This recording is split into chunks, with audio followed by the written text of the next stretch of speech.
အားလုံးပဲမင်္ဂလာပါရှင်ရုံးကဒီနေ့မှလည်းမာလာခောက်ဆွဲတုတ်စားဖြစ်တဲ့ဟာပေါ့နော်ဗီဒီယိုရိုက်ထားလေးကိုပြန်လုပ်တာပါဒါကတော့ခောက်ဆွဲတုတ်ထဲမှာထည့်မယ်အသီးရွက်တွေကိုစားခြင်းတဲ့ဟာလေးတွေကိုအရင်ပြုတ်ပေးထားတာပါဒီအသီးရွက်လေးရပြီဆိုရင်တော့ဒါကိုရေပြန်ဆယ်ထားလိုက်မယ်ပေါ့နော်ပြီးရင်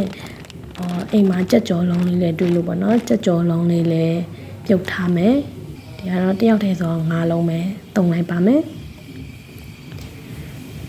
ဒီကြက်ကြော်လုံးပြုတ်ထားရင်လည်းမှာခောက်ဆွဲလေးပါထည့်ပြုတ်ပေးပါမယ်ခောက်ဆွဲကိုတော့ရွှေမြားခောက်ဆွဲကိုတုံထားပါတယ်ရွှေမြားခောက်ဆွဲက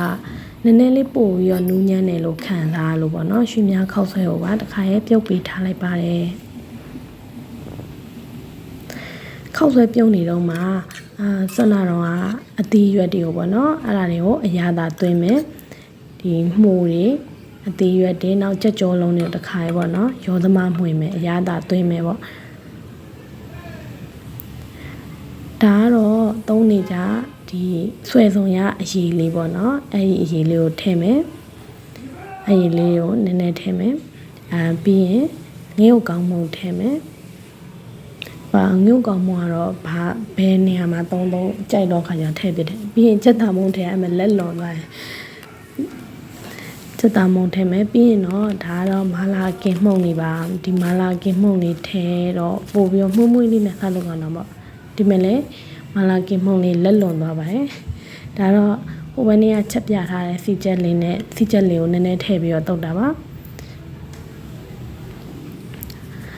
ဒီအသီးရွက်တွေရတာတွင်ပြီးသွားရင်ဆိုရင်ခောက်ဆွဲလေးရလည်းရပြီဆိုတော့ခောက်ဆွဲလေးကိုပါခောက်ဆွဲသုံးမယ်ပေါ့နော်ဒီအရင်နည်းနည်းထည့်မယ်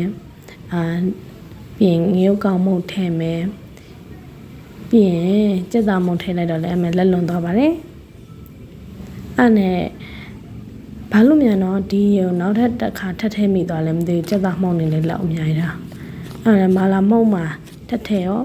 မာလာမုံမှာထည့်တယ်ပြောဟာရထဲတဲ့အစာပလာတွေအရင်များသွားတော့ဒီတစ်ခေါက်သုံးစားလေးကတော့နည်းနည်းပြီးတော့ငံသွားပါတယ်ပြီးရင်စီချက်ထည့်မယ်စီချက်ထည့်ပြီးသွားရင်တော့မှွေလို့ရပါပြီနယ်လို့ရပြီပေါ့နော်တနောက်ဆုံးမှာတော့ရန်ကုန်မှာလွယ်ကူမြန်ဆန်ရိုးရှင်းလှတဲ့မာလာခောက်ဆွဲတုံလေးကိုရပါပြီစားမဆိုးပါဘူးဆိုတာရန်ကောင်းပါတယ်။စားကြပါအောင်ရှင်။